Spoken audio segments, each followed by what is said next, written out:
Adventist World Radio, the voice of hope. Radio feon'ny fanantenana na ny AWR.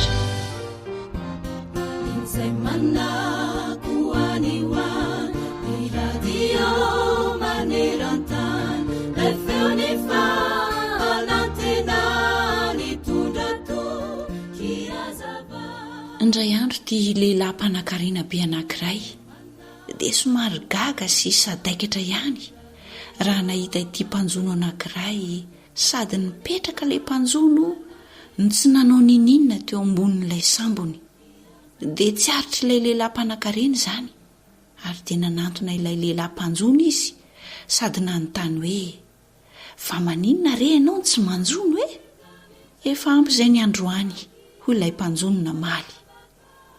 Ary maninona ary ianao tsy manjono betsaka noho izay ilainao e? Hoy indray ilay lehilahy mpanankarena nanontany. Inona ary no ilako trondro be dehibe? Hoy indray ilay mpanjono namaly. Amin'izay ange ianao dia afaka mandray vola betsaka kokoa e? Dia afaka mividy sambo tsaratsara kokoa sy ngezangeza kokoa izay mbola ahafahanao manjono betsaka kokoa noho izay efa azonao hatr'izay. Dia mba mandray vola betsaka ianao amin'izay avy eo ianao dia ho lasa mpanankarena be toa ho ilay lehilahy mpanankarena be tamin'ilay lehilahy mpanjono. Ary aorian'izay dia inona indray izany no ataoko? Hoy indray ity mpanjono namaly ilay mpanankarena-be. Amin'izay dia afaka maka aina sy mankafy ny fiainana re ianao e? Hoy ilay mpanankarena. Mova tsy izany izao no ataoko amin'izao ahitanao azy aho? Hoy ilay lehilahy mpanjono. Tsy fantatra ilay lehilahy mpanankarena mantsy fa efa mpanankarena toa azy koa ity lehilahy mpanjono ity. Misy lesona be tokoa azontsika raisina amin'izany tantara izany ry mpiaino namana. Voalohany indrindra, aza mijery ny miseho ivelany amin'ny olona ianao ka mitsaratsara haingana azy fa hamitaka anao izany. Izao indrindra ny voalazan'ny tenin'Andriamanitra ao amin'ny Jaona 7 ny 4 manao hoe aza mitsara araka ny miseho fa mba mitsara marina. Amen. Ny Baiboly hanisan'andro mofonaina raisoavampo fazamalaina fartomotrany andro izay. Radio feon'ny fanantenana.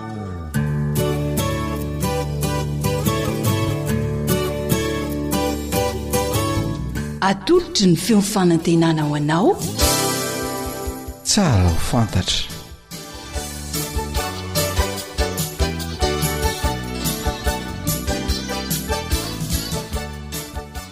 noho ny fahasoavan'Andriamanitra no ionantsika eto indray amin'ny alalan'izao fandarana tsara ho fantatra izao ka dia miarahaba ary mankasitraka anao hatrany ny havanao pastora Soladina sy ny teknisianina Vezoro. Salamu alaikum wa rahmatullahi wa barakatuh.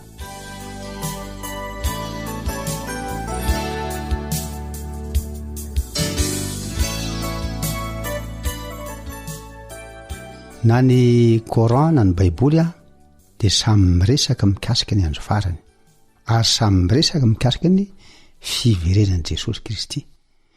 Hitantsika teto fa na dia tsy mitovy ny fomba izay nikaran'i Jesosy any an-danitra. Tsy ny kristiany dia mino fa Jesosy dia maty amin'ny hazo fijaliana ary ny fanambarana hatramin'izay fa aminanina dia nisangana amin'ny maty dia niakatra an-danitra. Amin'ny Silamo indray dia voalaza fa Jesosy Kristy tamin'ny fotoana isamborana azy dia tsy voasambotra izy tonga dia niakatra haingana an-danitra ary olona hafa no nisolo azy tamin'ny hazo fijaliana. Na izany na tsy izany dia izao samy manaiky mirotonta fa any an-danitra Jesosy ary mbola ho avy. Izao no voalaza ny andininy ao amin'ny Coran ovakitsika izany andiny vitsivitsy. Anankiray dia hitantsika amin'le soraty hoe Azalzalat ao amin'ny toko anankiray io fa 7:7. Hoy voalaza hoe iza zulzilatil ardu zilzalaha wa akhrajatil ardu askalaha وقال الإنسان ما لها يومئذ تحدث أخبارها بأن ربك أوحى لها يومئذ يصدر الناس أشتاتا ليرى أعمالهم فمن يعمل مثقال ذرة خيرا يره فمن يعمل مثقال ذرة شرا يره iza zolzilately alo zilzalaha rehefa mangovotra ny tany ozy izy hovotrovitra ny tany amin'ny farany wa akhratratily alo askalaha ary lo zany tany mamoaka ny entamavesitra ao aminy izy ny tany wa qala li insanu malaha insano zany olona ilaza ny olona manao hoe ino re zany wa qala li insanu malaha bi ana rabbaka aw halaha araky ny fanambaran'ny rabbi rabbaka fanambaran'ny tomponao azo izy yauma'izin tuhaddisu akhbaraha eo zany araky ny tantarany tany ozy izy yauma'izin yasduru nasu ashtatan liura amalahum efa mivokatry tsirairay ozy olombela ozy de hoiteny zavatra nataony famany ya'mal miskala zarratin khairan yarahu khairan zany zavatra tsara eo ozy izy zany zavatra tsara ozy na de kely aza dia hovaliana arak'izay de fanotra am'izay ozy izy hoe famany ya'mal miskala zarratin sharran yarahu sharran fanotra ny khairan raika tsara sharran le ratsy zavatra ratsy atao na de kely dia hovaliana arak'izay ary zao koa ny hitatsika amin'ny surat al-fajri toko 7:20 qala iza duktali arlu dakan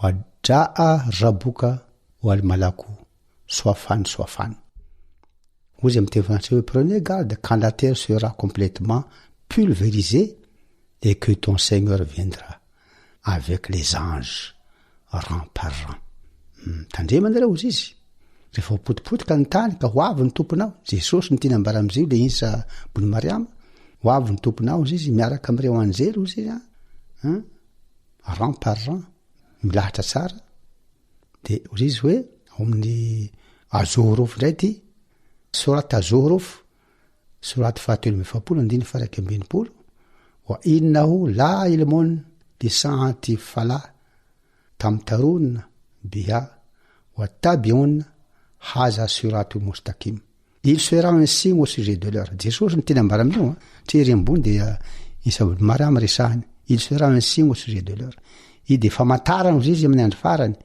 n'en doutez point aza misalasala ozy izy et suivez-moi araho aho voilà un droit chemin haza suratul mustaqim misy boky anankiray zay nisoatany docteur Babar Shah fa maromaro olona azon'ity boky io Babar Shah mitondra lo teny hoe what does the Holy Quran say about the descendant of Isa al-Masih ino ozy no ambarany Korany momba ny fidinan Jesosy ety an-tany the descent of Isa al-Masih Isa io zany Jesosy io tsy amin'ny Korany fa hadisy de hadisy any de tantara Mahomea sy tantaran'ny finoana volaza page 77 misy azy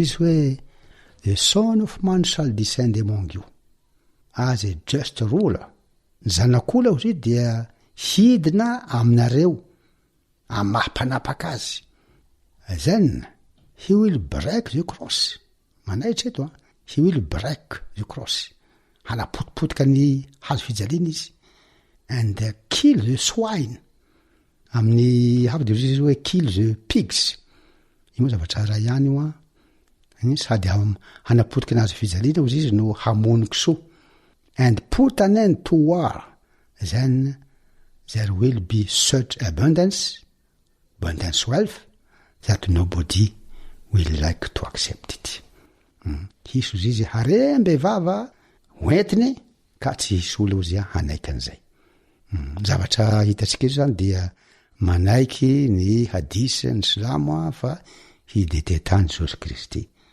ny baiboly moa dia milaza fa Jesosy ho avy io de hamara ny tantaranyity tany ity ary misy andiny vakitsika eto mikasika an'izay koa fanotra am'izay kosa ny vola zeto fa manaiky an'izay koa ny silamo ihidiny izy tetsika nanambara fa rehefa ao aby Jesosy de mbola anaraka ny olombelo rehetra mbola hanambady ozy izy midadisy io hanambady iteraka de mbola ho faty zay vao hitsangana amin'ny maty mbola maromaro zavatra resatsika eto mikasika an'izy fa atreo zany aloha mikasika ny fanambarany Coran ty hoe napotika ny azo fizalina izy de hamono ny kisoa ary misy andiny hafa amin'ny hadisy koa manambara fa hamono ny antikristy izy antikristy araky ny fiheveran'ny silamo azy zany any amin'ny anarivo fotoana any hoany any amin'ny 4 na mahery any ny talohan'ny kristieza dia efa nilaza mikasika an'io ny patriarka anankiray Enoka izy hoe ary Enoka koa ilay fafito nandemeny Adama de efa naminany amin'ny reny olony ireny ka nanao ino Jehova mba amin'ny masiny tsy omby alinalina Jehova eto hoe de Jesosy zany iray ihany ozy satria ho Jesosy hoe zaho sy ny iray de iray ihany ino Jehova mba amin'ny masiny tsy omby alinalina hitsara ny olona rehetra any amin'ny farany sy hampiaiky ny olona raha tsy fanahy rehetra izay nataony tamin'ny ara-tsim-panahiny sy ny teny sarotra rehetra zay nitenenany mpanota raha tsy fanahany oatra azy amin'ny matitiko fahadimy amby 20 andiny faraiky amby 30 de zay ho avy ny zanak'olona mivoninahitry ny ray miaraka am'ireo anjely marobe Jesosy misy no niteny eto atsindra mandezy ny teny io fa de matetika misy manambara ho avy aho rehefa ny tsangana amin'ny maty Jesosy Kristy de hoe tonga ny fotoana niakatra izy de ny vavolombelona nanatrika teo de ino zavatra hitany nisy anjely tonga teo hoe raha mbola vahina anjely lanitra ireo mpianatra de ino fa nisy lehilahy ozy izy ny akanjo fotsy anjely anankiroa io de ozy izy hoe nahoana no varina mijery ny lanitra eto anareo iny Jesosy ilainy ampakarina taminareo ho any an-danitra iny zany Jesosy le niakatra iny zany hitanareo maso de zao mbola ho avy tahaka ny nahitanareo azy niakatra any an-danitra ao amin'ny apokalipsy hitako voalohany andiny fahafito ozy izy hoe indro izy avy miraona ary maso rehetra hahita azy na de zay nandefona azy aza Jesosy misy no niteny ao amin'ny apokalipsy hitako 2 andiny fahafito sy 20 indro ho avy aho zay ho avy faingana aho eto an-tanako ny famaliko mba hamaliko ny olona rehetra araky ny asany resaka fivavahana izy ty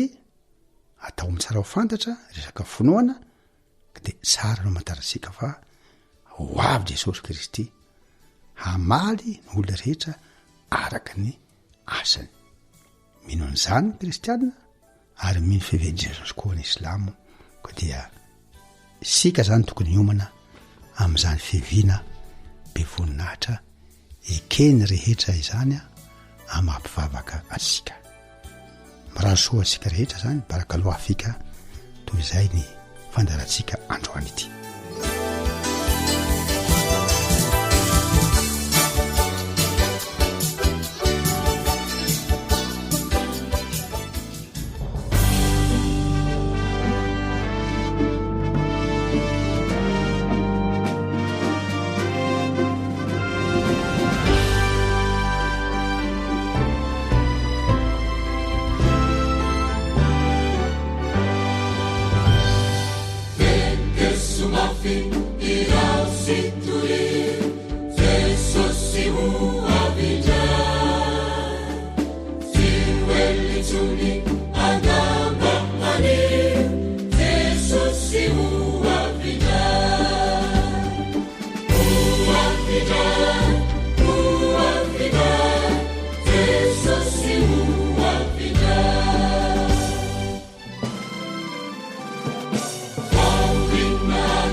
Galerie Adventiste.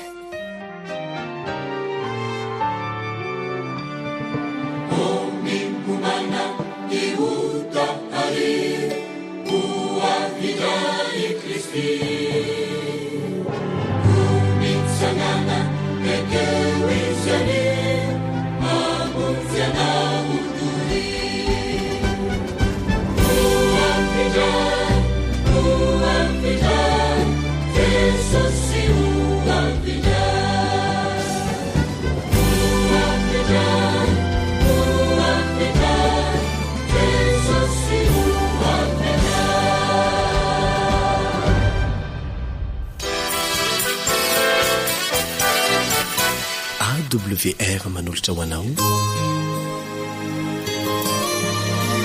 feon'ny fonantena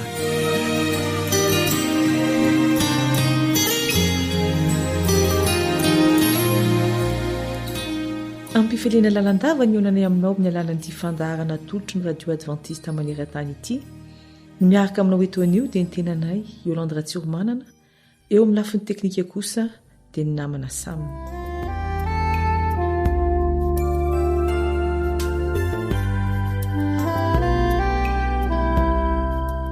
Ny tenako dia azo lazaina fa lotezaina tamin'ny fivavahana kristianina hatramin'ny fahakely ary nandeha ho azy tamiko ny nivavaka tsapako mihitsy teo amin'ny fiainako na tamin'izaho fonombola zaza aza fa misy Andriamanitra ary tia izy. Mbola marobe anefa no tsy mino na tsy manaiky fa misy Andriamanitra ary mampisalasala nefa mino aza ny fantena petraka ireny olo ireny. Ko andeha mba ho jerena vetivety ny ambaran'ny Baiboly momba ny fisian'Andriamanitra. Mialoha izany anefa dia hiara-mivavaka isika.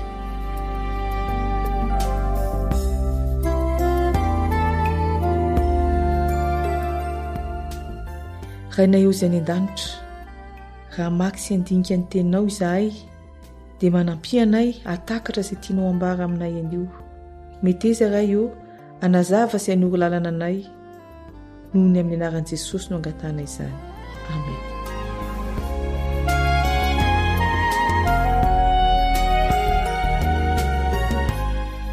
Tsara mariana aloha fa tsy mbola nisy nahita an'Andriamanitra amin'ny vantana araka ny voalaza amin'ny Jaona voalohany.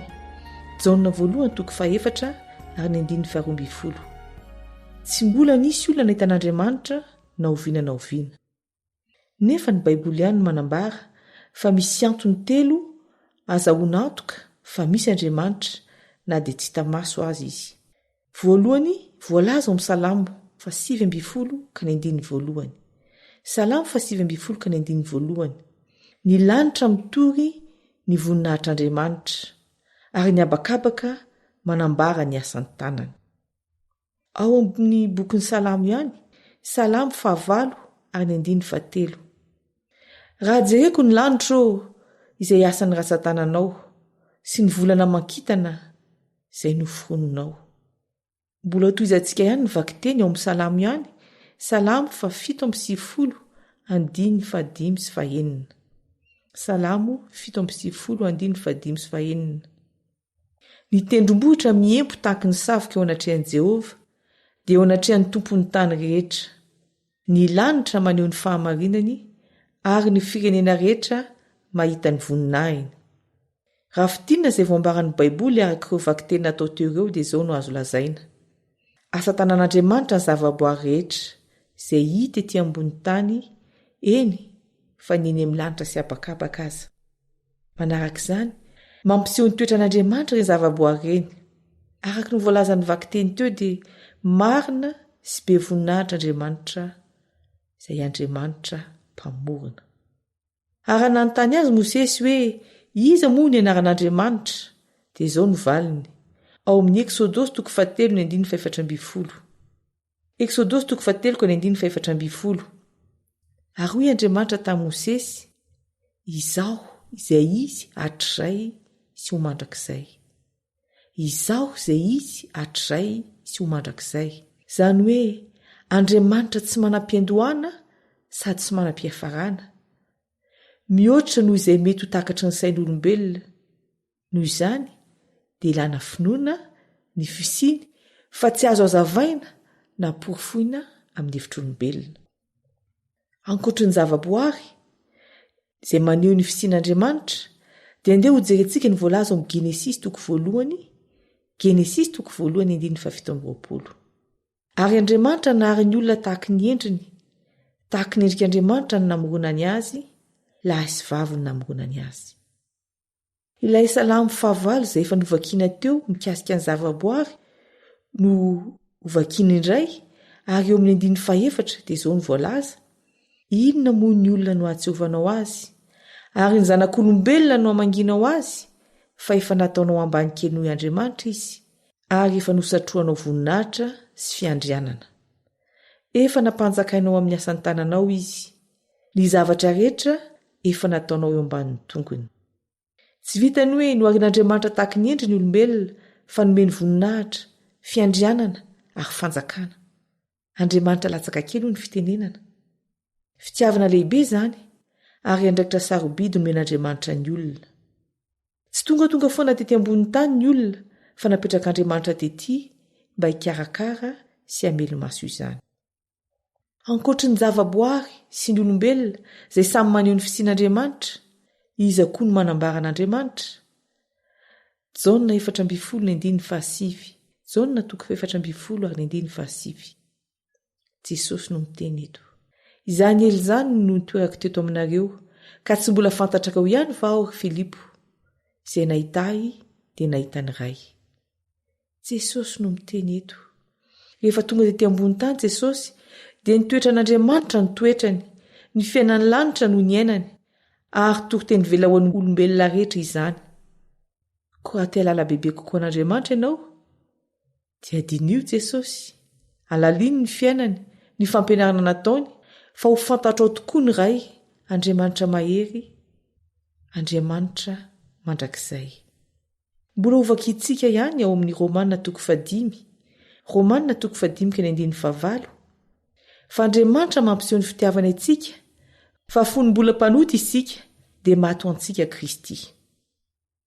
Eo am-pamaranana izao dinidingo izao aza dia misy tantara iray tiako zaraina aminao. Raha nandeha tany am-panety ity lehilahy iray dia lasalasa ny resaka. Dia hoy izy nanao hoe tena tsy misy mihitsy zany Andriamanitra zany, fa raha misy Andriamanitra, nahoana no avelany hijaly ny olona, mahantra ny firenena, be ny tebiteby sy ny ahiahy, misy ny tsy fandriam-pahalemana. Dia nierikeriky ilay mpanety ka nanao hoe, hitanao ny rangahy manontalo lava volo be iny? Saritaka be ny volony, sady be volombava be, ohatrany tsy mahavatena. Tsy misy ve ny mpanety no mirakorako ohatrao ny volony, sady tsy dia manendrika azy ny poziny. Teo vao nahatsapa lehilahy ary niteny tamin'ilay mpanety hoe, misy tokoa ny mpanety, fa iny rangahy iny mihitsy no tsy afaka na tsy teo any am-panety. Ary misy tokoa Andriamanitra, fa ny olona tsy nanatona azy, tsy mino azy, ary lasa misavoritaka na nendrika na ny fanahiny. Ry mpiaino ajaina, misy tokoa Andriamanitra, atray ary ho mandrakizay, miandry ahy sy anao izy, efa nampisehoanao ny fitiavana izy, ka mbola isalasala ve sa andeha etoaka aminy ary anaiky azy. Iara-mivavaka isika.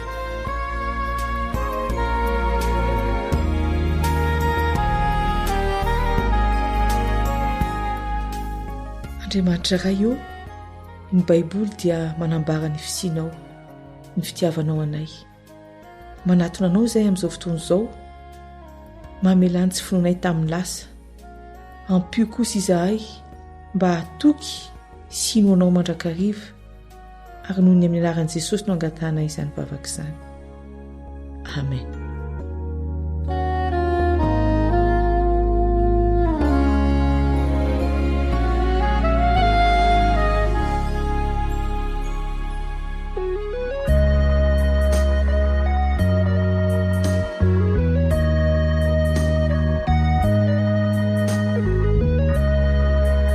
Antokopihira lova miampita.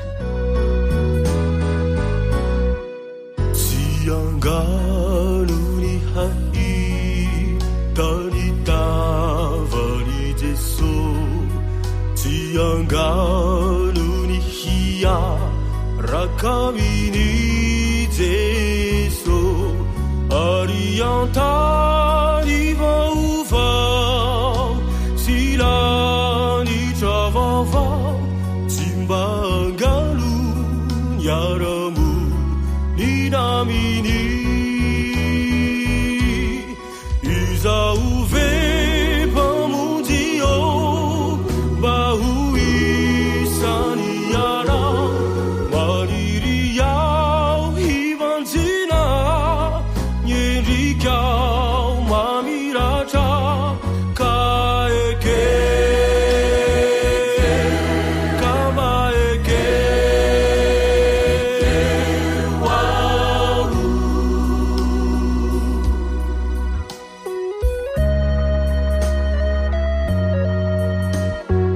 tsy efa W ra koa mandeha zegny zalamo tsara izy ao e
AWR téléphone 034 06 797 62 033 07 170 70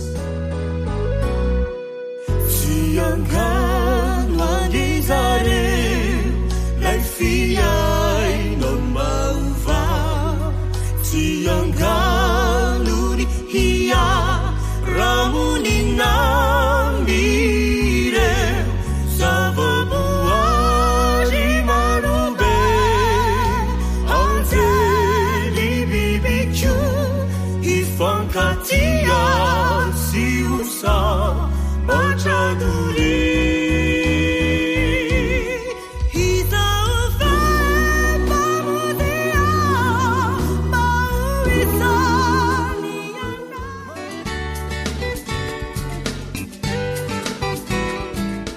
fianakaviana fon'ny fiarahamonina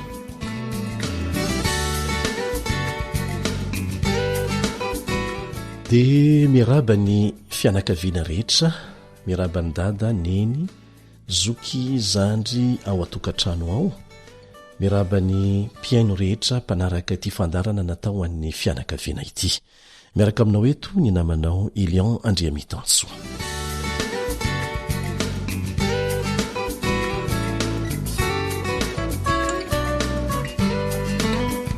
dia mitoy indray ny resadresaka ifanaovantsika mikasika ny fahaizana mifandray ny mikasika ny fahaizana mifampiresaka no mbola anoizantsika ny resaka amin'ity anio ity anisan'ireo anto miteraka disadisa betsaka eo amin'ny fifandraisana ny tsy fahaizana mifeny resaka ifanaovana amin'olona tsy misy olona tanteraka mifahaizana mifeny teny tokony avoaka ny vavany rehefa miresaka fa saingy ilaina ny mianatra sy manao tombana matetika ary manatsara ny tokony atao rehefa miresaka za dia mibaboka aminao fa imbetsaka no efa nandratra fon'olona ary nanimba fifandraisana taman'olona vokatry ny tsy fahaizana mife ny teny tokony avoaka ary efa ny fonako tamin'Andriamanitra izany saingy tsy kivy aho fa manao tombana ary miezaka mamantatra hoe inona natonga an'izany ny anisan'ny antony voalohany hitako aloha dia izao tsy azo atao mihitsy ny mamoaka fitenenana indrindra fa mandray fanapaha-kevitra rehefa tezitra ianao na malahelo loatra na faly loatra na zay tahaka an'izany fa tsy voafe ny teny avoaka. Ny tenin'Andriamanitra dia miteny mihitsy hoe tezera fa aza manota mandehana ny ampandrinao dia mangina. Tokony angina zany, tsy amoaka fitenenana fa teny mivoaka ao anatin'ireny fihetsepo mafana ireny dia teny tsy voahevitra avokoa. Dia netiko ambavaka izany dia miezaka indraindray mahomby, indraindray mbola miverina amin'ny fanao tsy mety, tsy mbola tanteraka fa miezaka. Hoy ny tenin'Andriamanitra hoe lavo impito ny marina fa tafarina ihany. Dia mivavaka mba hitondra fanantenana ho an'ny hafa tahaka izay atao eto amin'ny radio ny firesahako aminy nizaniza mifanena amiko. Mangataka anareo mba hivavaka ho aho fa zay hivavaka ho anareo.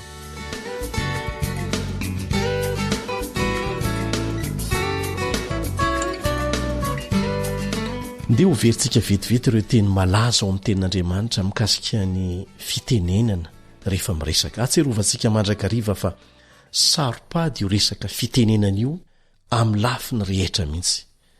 Ilaina ny mianatra miteny sy manatsara an'izany hatrany.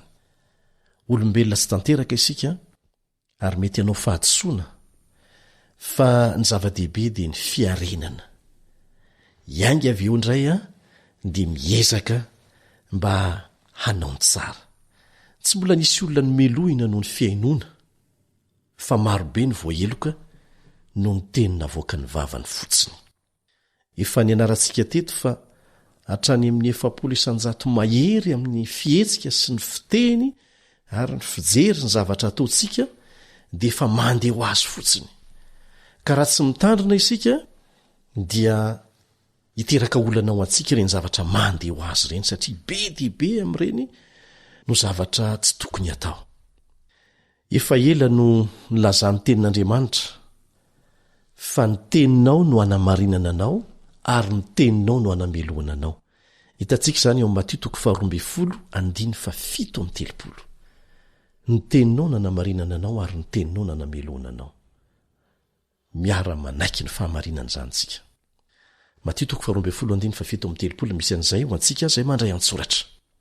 Dia izao koa voalaza amin'ny oabolana 5:20, oabolana 5:20, ny teny atao amin'ny antony dia poma volamena ao anaty vilia volafotsy tsara soratra. Tsara. Iza no tsy mitsirritra anana an'izany? Rehefa miteny dia ho tahaka ny poma volamena ao anaty vilia volafotsy tsara soratra ilay teny izay atao.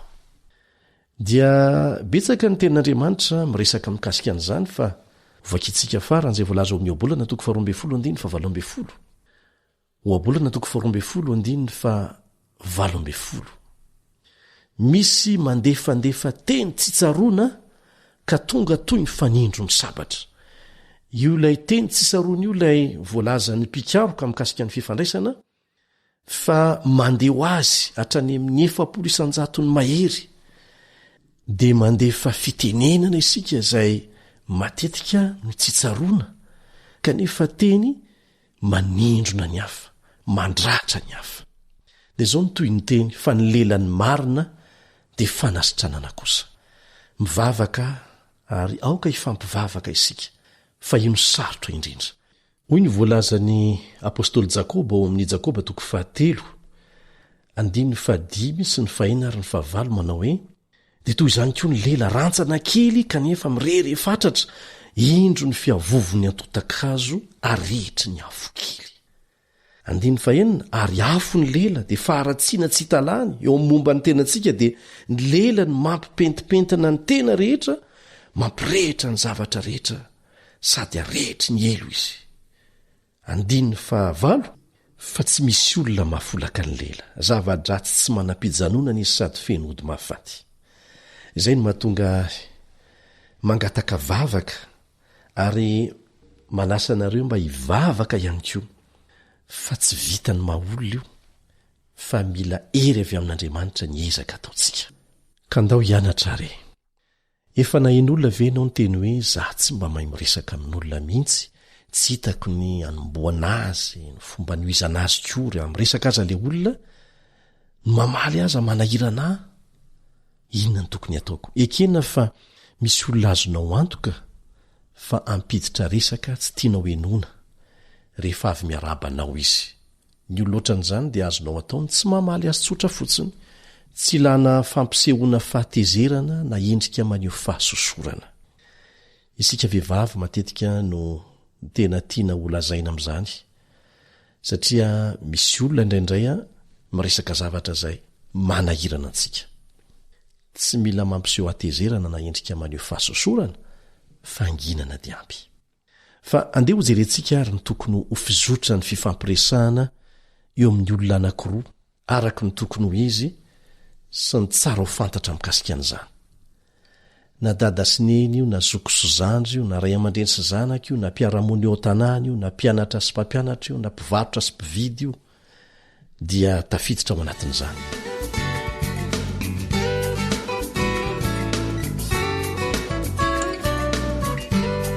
anomboantsika azy dia andeha hodiniantsika ny amin'ireo teny sy fihezanteny fampiasa eo amin'ny fifandraisana amin'ny fanomboana ny fifandraisana rehefa mihoana amin'ny olona anankiray ianao aloha dia tsy maintsy miaraba manahoana tompoko akory aby mbola tsara akory lahaly sy ny sisa samy manana ny azy ny firenena rehetra sy ny faritra samihafa ao amin'ny firenena anankiray azy raha-pinamana na mpianakavy dia miova kely ny fomba fiarabana rehefa ampiasaina hoentina miaraba ny fanontaniana tahaka n'ireo nyresantsika ireo dia matetika tsy tena miandry valiny ary mazana raha mamaly ny olona rabainao dia mitovy amin'izay ny arabanao azy ihany no amaliny ianao na mamaly tsotra fotsiny izy hoe tsara fa misaotra salama sy ny sisa misy fitsipika tsotra anankiray ity fanampin'izay fa nomenantsika teo aloha rehefa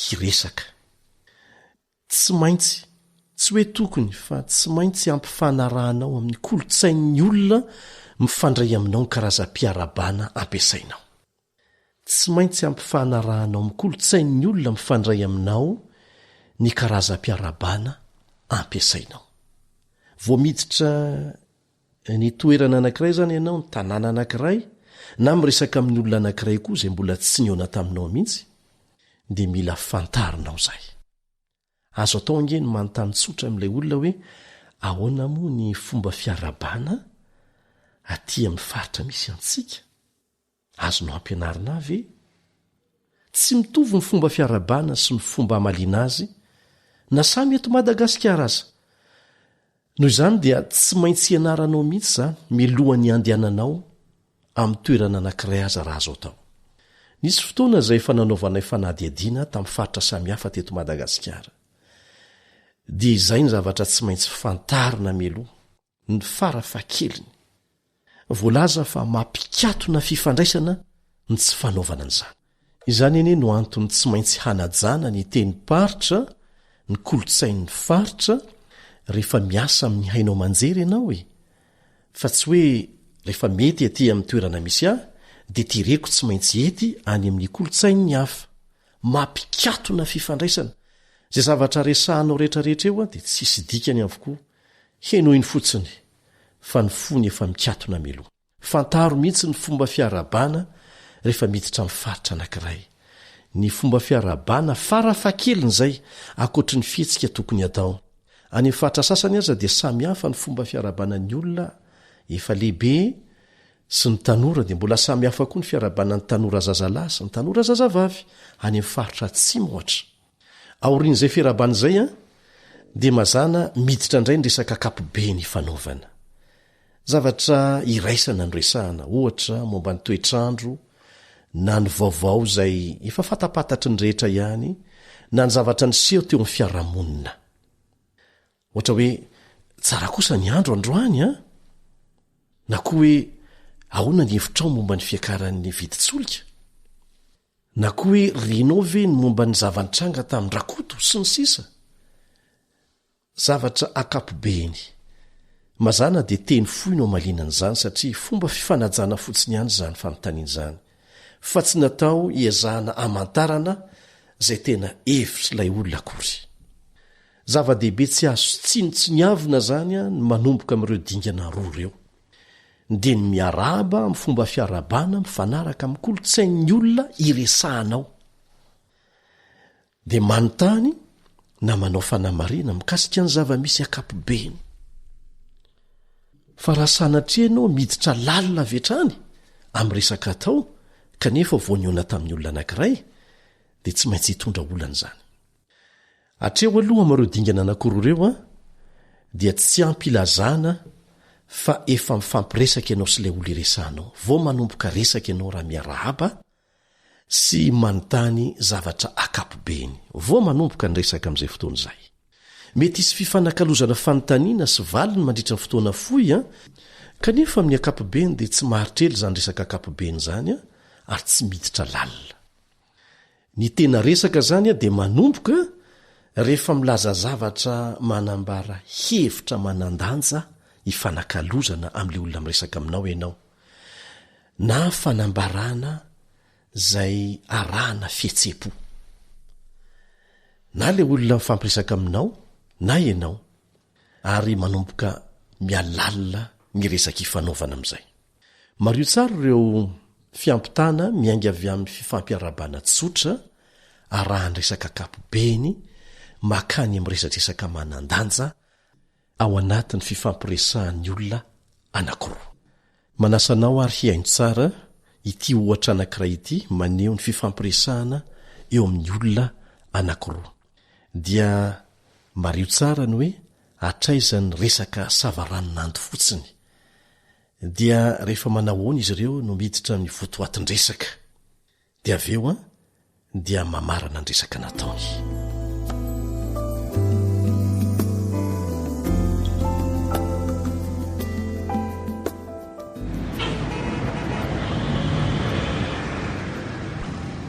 manahoany marianina manahoany soa salama ve tsara fa misaotra ary ianao tsara ihany koa fa misaotra e manahoana ny ankizy salama tsara ka fa manahirana indraindray e toa somary radreraka ianao izany androany a manana olana nga ianao raha ny marina dia somary mitebiteby a momba ny vadiko e fa ahoana ki nisy resaka ho ato ao ampiasanandry zareo fa mety analam-piasa ny orinasa anga ary noho izy voaingana no ny asa atao dia mieritreritra izy fa mety ho very asa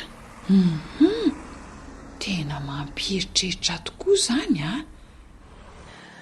tena mampanahy dia ny zanako lazay hiditra eny amin'ny ambaratonga ambony afaka herinandro vitsivitsy e ary mitako vola be anefa izany fampidirana azy izany inoko fa faly ianao satria voaray ao amin'ny université Roger ie kanefa etsen-daniny dia miasa saina ianao ny amin'ny fomba andoavana ny saram-pianarany indrindra raha sanatriaka hoe ho very asa danina vadinao tena marina mihitsy izany e tena faly ane izay satria nahazo noty tsara be Roger tany an-tsekoly tena mahay izy e ary mazoto mianatra ihany koa mahafinaritra nomeny université vatsim-pianarana kely izy ho fankasitrahana azy no ireo noty tsara azony tena vaovao mahafinaritra ki izany a faly tokoa no izany e marina izany tena nitahiny tompo tamin'ny fomba maro tokoa zahay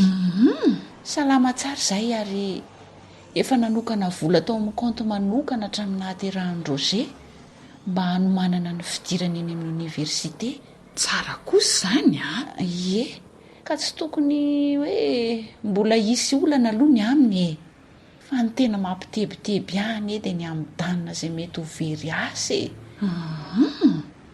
raha azoko tsara izany ny tena mampitebiteby anao dia tsy ny saram-pianaran'ny Roger a fa ny zavatra mety hitranga raha sanatriaka voaroaka amin'ny asa ny danina marina izany.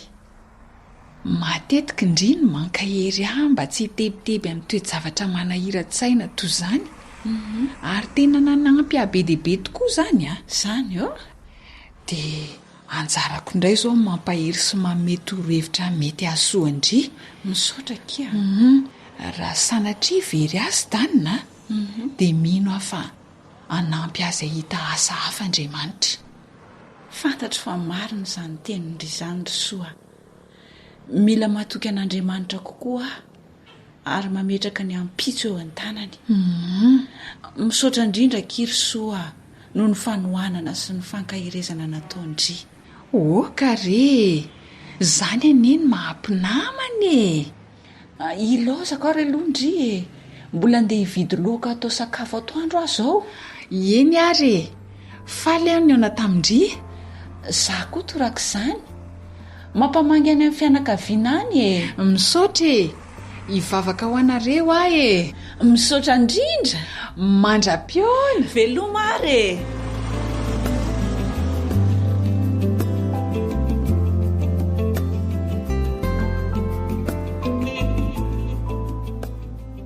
voamarika eo tsara ve resaka savaranonando le hoe manahoany ianao, salama ve, tsara fa misaotra, sy ny hoe manahoana ny ankizy, salama tsara sy ny sisa. Fa rehefa niditra tamin'ny votoatin-dresaka izy ireo dia nanjary nandray ny fihetseham-pony tebiteby izay tsapan'ny anankiray ny andaniny. Nanomboka tamin'ile hoe ranomarina dia somary mitebiteby momba ny vadiko. Nisy resaka atao ampiasandry zareo fa mety analam-piasa ny orinasa. Efa manomboka amin'ny resaka zavatra lalina izany. Mario tsara fa resaka kapobe no fanaovana tamin'ireo olona anankiroa resaka teo ambara-patsikahitry ny anankiray fiovana teo amin'ny feo sy ny endrik'ilay anankiray izay namofanontaniana tao an-tsainy. Rehefa nametra-panontaniana momba n'izany ny anankiray dia niditra tao amin'ny votoatin'ny resaka izay maneho ny fidiran'izy ireo tamin'ny fifandraisana lalina kokoa izy ireo. Asika tsara ny tenambara araka ny fahitantsika matetika rehefa miresaka momba ny olana mahazoazo manokana ny olona anankiray dia misy olona roa na maro hafa mipoitra mifamatotra amin'izany. Tsy hoe tonga manatony eo akory fa misy olona roa na maro hafa izay manjary tadidy. Ny fahaizana mifampiresaka tsara eto izany dia mitarika ao amin'ny fahatakarana tsara ny olana tsirairay sy ny fanapa-kevitra izay tokony ho raisina mikasika an'izany. Mario tsara ny anjara toerana lehibe no tana ny fihetseham-pony tsirairay tao anatin'ilay resaka sy ny fomba ny ovany izany araka ny fiovan'ny resaka. Ary tamin'ny faran'ny resaka dia natsiaro maivamaivana ilay olona anankiray izay nanana olana no zarainy tamin'ilay namany. Ary tokony ho zany foana ny fiafaran'ny resaka. Mario fa ireo fifanakalozana tao amin'ny savaranonando tamin'ny resaka ny fanaovan'izy ireo dia fanomboany ihany, ivelambelany ihany, fa ny votoatin'ny resaka ny tena niditra lalina sy nanandanja. Kanefa azadino ilay fiarabana sy ilay fomba nitondrana ny resaka tany am-boalohany miantoko any toyiny. Fa raha sanatria ianao tsy manaja ny kolotsainy hafa hatrany amin'ny fifampiarabana dia mikatona hatrany ny fifandraisana ary mety tsy toy amin'izay nieverantsika azy. Na amin'ny olona anankiroa miresaka izay mitovy kolotsaina aza, mitovy fifampiarabana dia mbola ilainao fantarina ihany koa ny fiboy ara-toetrany na ilay antsointsika amin'ny teny frantsay hoe tempérament. Mbola isy ny fotoana izay resantsika misimisy mikasika an'izany fa mino aho fa misy ho resadresahana ho tsakotsakoana ary indrindra andraisana fanapa-kevitra izay no resadresantsika teto izay. Manao mandra-piona vetivety indray ny namanao Elion Andriamitanjo.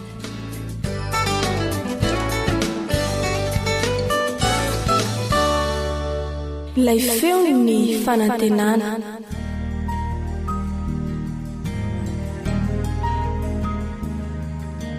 Fa ny teninao no fahamarinana.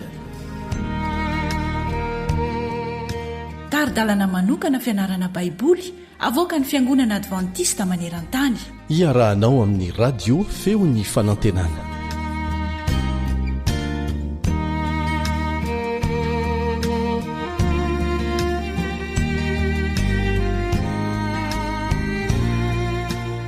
farana sady ny fiarantsika nandritra n'izay andro maromaro zay tao anatin'ilay lohateny manao hoe lay ady ao ambadiky ny ady rehetra. Hitantsika tao anatin'izany fianarana ny soratra masina zany lohateny maromaro, ary inoko sy antenaiko fa nahazo lesona ianao ary ampiatra eo amin'ny fiainanao. Tsy endany amin'ny Satana ianao fa endany amin'ny Jesosy, satria izay endany amin'ny Satana dia ho levona ho podika ho resy ho lavenina mandrakizay, fa izay endany amin'Andriamanitra kosa dia hiaina ampahasambarana ao amin'le tany sy lanitra vaovao. Ny fianarana ny arantsika teto moa zany dia misy an'ilay loha hevitra mahakasika ny fifanandrinana mahafoaka an'izao tontolo izao, na ilay fifanandrina kery ifanaovan'i Kristy sy Satana zany. Ary tsy maintsy mandray anjara ianao, misafidy ianao hoe iza no iandaninao. Tadidio tsara fa io fifanandrinana io de tsy aritra mandrakizay tsy akory, fa tsy maintsy hisy fiafarana io, satria nisy fiatomboana io de tsy maintsy misy fiafarana.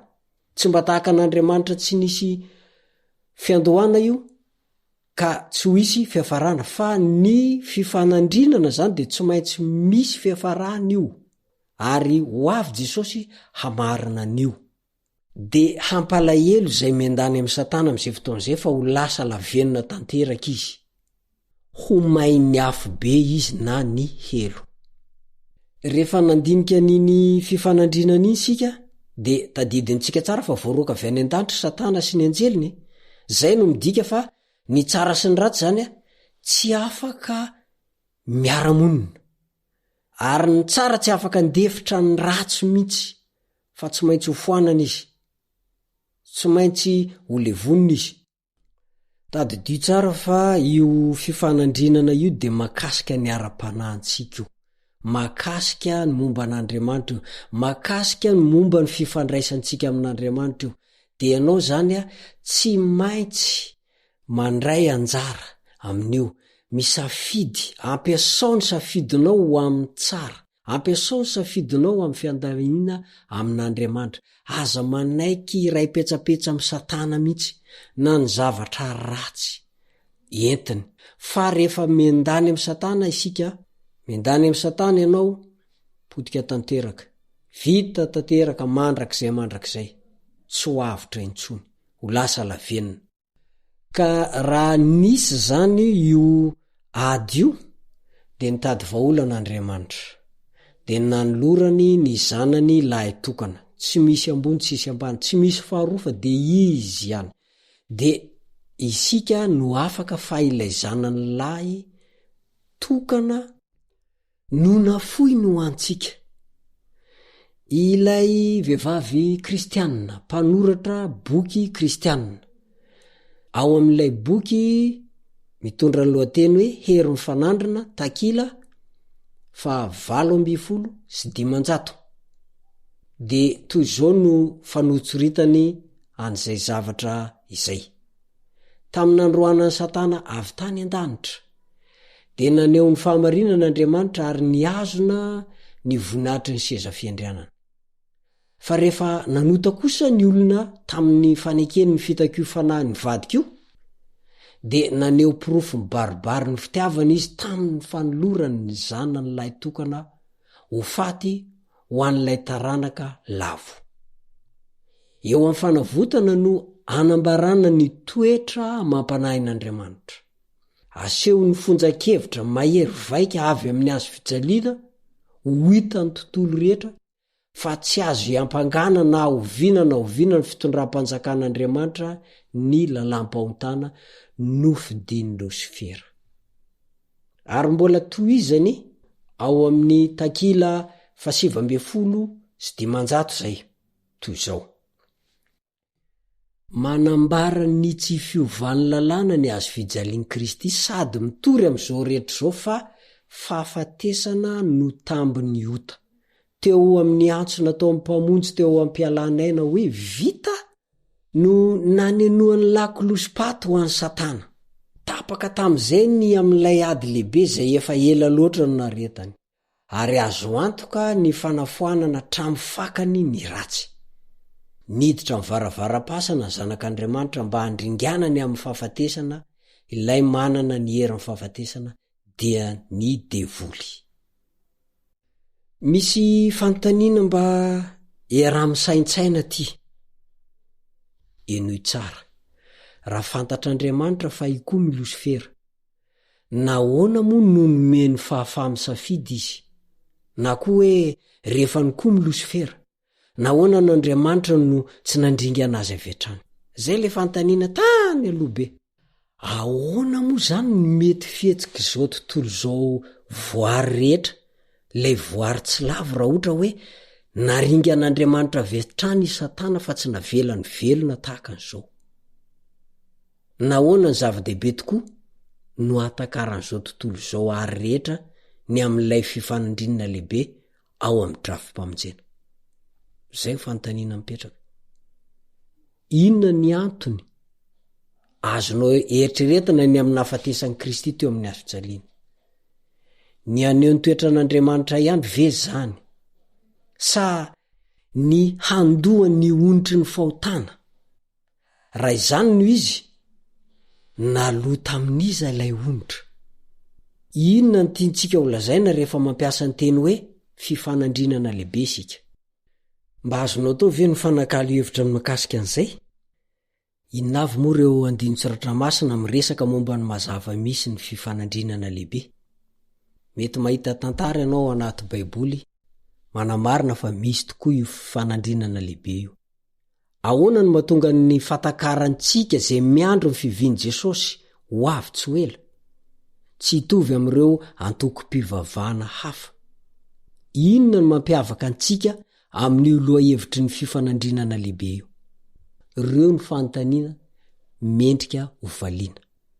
Ary raha sitraka ao, dia manasa anao indray aho mba hanaraka hatrany ny toyny ny fianarana ny soratra masina. Na iza mitondra izany eto. Hatreo ny fiarako aminao, kanefa melohan'ny isarantsika dia tsara hatrany no ivavaka isika.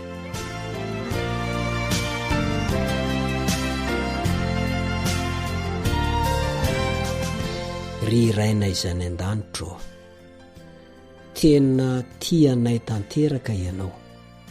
Mamela ny eloka amam-paotana izay ny salasalanay tamin'ny teninao izay nambaranao tamin'ny alalan'ny soratra masina. Nomeny tsindromandry ny fanahinao. Amin'ireo fo zay satria olombelona mety manadino zay. Koa amin'ity an'io ty dia manapa-kevitra izay hiandany aminao irery any fa tsy amin'ny Satana. Dia tazomy izay fanapaha-kevitra izay, rakofo ny fahasoavanao, ny herinao, mba tsy ho very momoka. Ny anaran'i Jesosy no angatana izany. Amen.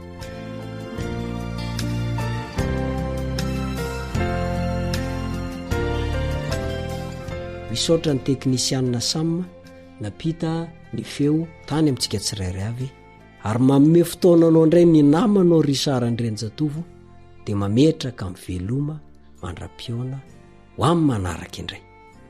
Veloma tompoko.